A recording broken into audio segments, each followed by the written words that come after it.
네, 앞서 전해드린 것처럼 젤렌스키 우크라이나 대통령 휴전에 나서겠다고 전격적으로 입장을 발표했습니다. 관련 내용 전문가와 함께 이야기 나눠보도록 하겠습니다. 조한범 통일연구원 석좌연구위원 전화로 연결돼 있습니다. 조 의원님 안녕하세요.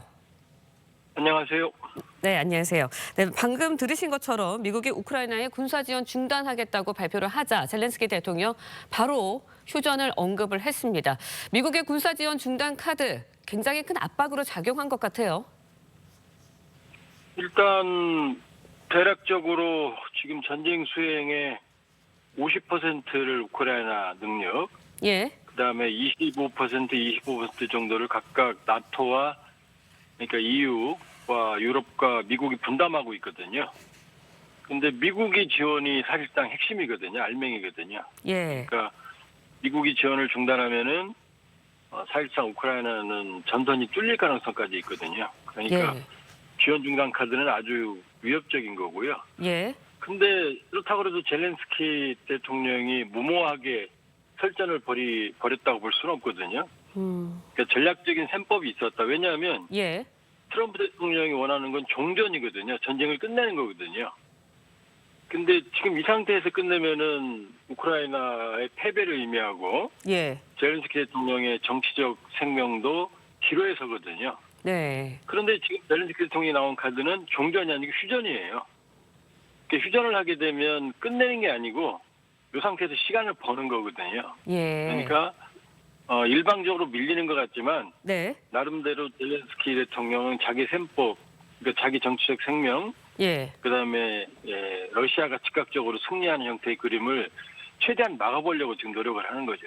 네, 우크라이나 셈법까지도 말씀을 해주셨는데 일단 젤렌스키 대통령 공중과 해상에서의 휴전 즉시 시행할 수 있고 대신에 러시아도 여기에 동의해야 한다 이런 조건을 언급하기도 했습니다. 아직 미국의 반응은 나오고 있지 않는데 트럼프 대통령이 이 제안을 받아들일까요? 어떻게 예상하세요? 일단 트럼프 대통령의 종전안은 상당히 무리수가 많거든요. 네. 왜냐하면 우크라이나 나토 가입 전쟁의 원인이었던 나토 가입은 한 원인이었던 안 된다. 그다음에 현재 러시아가 점령하고 있는 영토는 인정해 준다. 그다음에 우크라이나에 대한 안전 보장은 우리가 투자하면 그게 안전 보장이다. 불확실하죠. 예. 거기다가 이제 광물 협정으로 우크라이나 광물까지 가져가겠다는 안이기 때문에 이렇게 하면은 러시아는 종전에 동의하거든요. 그런데 이 안은 우크라이나에서는 받아들이기 어렵죠. 예. 그러니까 일단 휴전 형태로 네. 이 한반도도 지금 종전이 아니고 휴전 상태거든요. 예.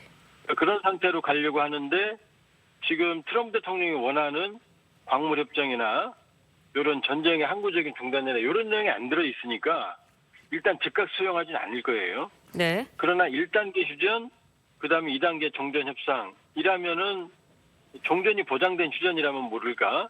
이 휴전에서 시간을 끈다 그러면은 트럼프 대통령이 즉각 수용하기는 또 쉽지 않아 보인다. 네. 협상의 여지가 남아있다 이렇게 봐야죠. 네, 알겠습니다. 미국의 반응이 어떻게 나올지 좀 지켜봐야 할 것 같고요. 한반도 언급 앞서서 해주셨잖아요. 이번 우크라이나 사태를 지켜보면서 결국 이제 트럼프 대통령의 외교가 러시아 중심으로 흘러가다 보니까 결국 이제 우리가 북한을 대응할 때 아니면 북핵 문제를 협상을 할 때 결국 미국, 러시아 그리고 북한 이렇게 세 나라가 협상하는 거 아니냐, 우리나라 패싱되는 거 아니냐 이런 우려도 나오고 있거든요. 거기에 대해서는 어떻게 보세요? 만일에 그게 미국에게 트럼프 행정부에게 유리하다고 판단하면 그렇게 할 겁니다. 그러니까 트럼프 대통령의 외교는 예. 바이든 정권의 외교는 이제 가치 외교, 예. 쉽게 말하면 이제 동맹 연대를 강화하는 건데 트럼프 대통령의 외교는 고립주의, 미국 자국 중심주의에 지금 몰입돼 있기 때문에 러시아를 지지하는 게 아니라 예. 사실은 미국이 이익이 되면 러시아도 언제든 버릴 수 있는 거예요. 트럼프 대통령은. 아. 그러니까 예. 우리도 만일에 우리가 가지고 있는 카드가 없다면 예.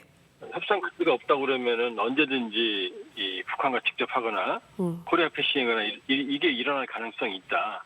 그러니까 우리가 가지고 있는 트럼프가 매력을 느낄 만한 카드를 가지고 우리 역시 거래 중심적 협상을 해야 되는 거지.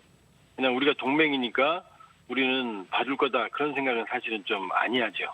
네, 알겠습니다. 지금 말씀해 주신 거 보면은 철저하게 자국 외교, 자국주의, 셈법 외교 이 방향으로 가고 있다 이런 말씀인 것 같은데 그러면 우리나라로서는 주한 미군에 대한 그 비용, 그 부담도 생각할 수밖에 없고요. 방위비 부담 압박이나 아니면 주한 한미의 그 연합훈련 이런 부분에 대해서도 변화가 예상이 되는데 우리나라가 어떤 외교 전략을 좀 준비해야 할까요?